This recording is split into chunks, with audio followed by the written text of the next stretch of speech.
Hey, good morning. Okay, so I'm going to be really brief this morning. So let's talk about disputing negative items. And I know in most of my credit tips lives, you hear me talking about, disputing items off your credit report, but you may not know exactly what that process looks like. So I wanted to go live and just kind of talk about that piece, about just how to dispute negative items off of your credit report. Now, that is what credit repair is. When you are looking for credit repair, what's going to happen is you're going to end up having someone disputing your negative items off your credit report. That is credit repair. A lot of people don't understand what credit repair is. They think credit repair is if you pay a bunch of money, somebody just gets them off and it's guaranteed. It's not.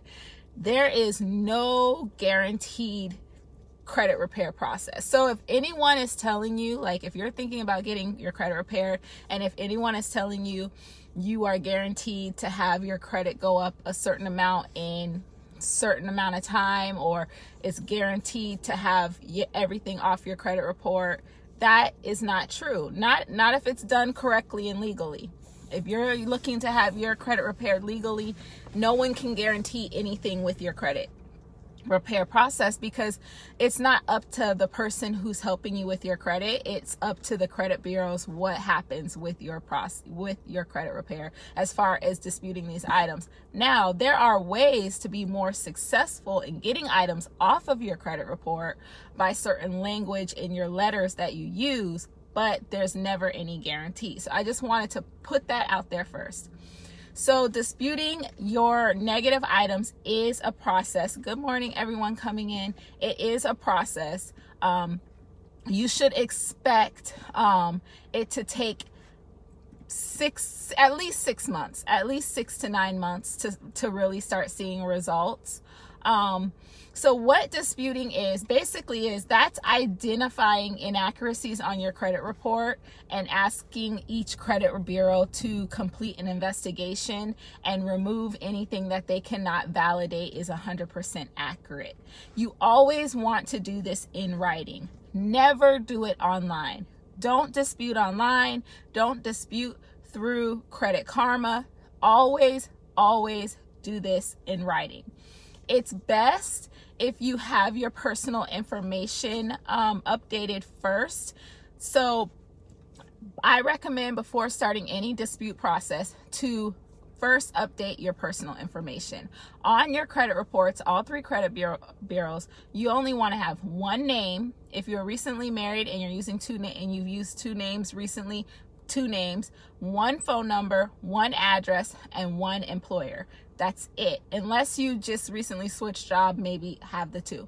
But you only want to have that on your credit report. The reason for this is once you start disputing, those old addresses and old names or inaccurate names are going to be used to validate your accounts. And it also doesn't look very good on your credit report to lenders when you have a whole bunch of addresses, a whole bunch of names, and a whole bunch of employers.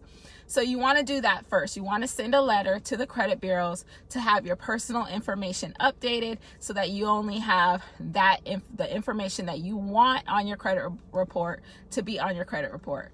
When you do this, you need to do it through writing, and you want to send it certified mail to all 3 credit bureaus. The reason for this is because once you've asked the credit bureaus to take action or do any type of investigation, they have 30 to 45 days. During the pandemic, they have 60 days. So you want to send it certified mail so that if you don't see any action, you can send that receipt back and say, what's going on with this? I recognize as a consumer by law, there's this certain amount of time that you have to respond, and I haven't had a response. So you want to send it certified mail, and any dispute or any communication you send to the credit bureaus, you want to include a copy of your picture ID license with your correct current address on it, and a copy of your social security number. If you have recently moved and your address is not correct and current on your license, then you will need to also send a copy of a bill or something that is verifying your current address. So that is what you will want to do first. Now, disputing your negative items is the same. It's basically the same process. You're going to write a letter to all 3 credit bureaus and ask for them to investigate the validity of the accounts on your credit report, all of your negative accounts. You can do it one at a time, a little bit at a time, all of them all at once, but that would be your first letter. And that's basically how you dispute your negative items. There are so many variations of letters that work for different reasons, like late payments, repossessions, bankruptcies. There's so many different ways, and to get into all of that is very involved, and that's why most people do hire a professional to work on their credit. Because if you don't really know what you're doing, sometimes it won't be effective, or I mean, you could get lucky and it could get removed just by asking for the investigation. But having a professional work on your credit probably is ideal if you don't really know what to write or what to do. Even though there are lots of letters free online, where you can access to give you like a template or idea what to write in your letter. But yes, this is something you can do on your own. You can do your own credit repair, and you can do it on your own for free. But I would just recommend that you make sure you send your letters certified mail, and you make sure you include a picture of your ID and a picture of your social security number in your letters. So if anybody wants any more information on that, if you're interested in having someone look at your file to see if you're a good candidate for credit repair, I do free consultations. And if you have any questions on anything I said, feel free to inbox me, or you can just put it right here on this thread, because somebody else might have a question as well that's similar to yours. So, and I hope everyone has a wonderful, relaxing Sunday. Bye.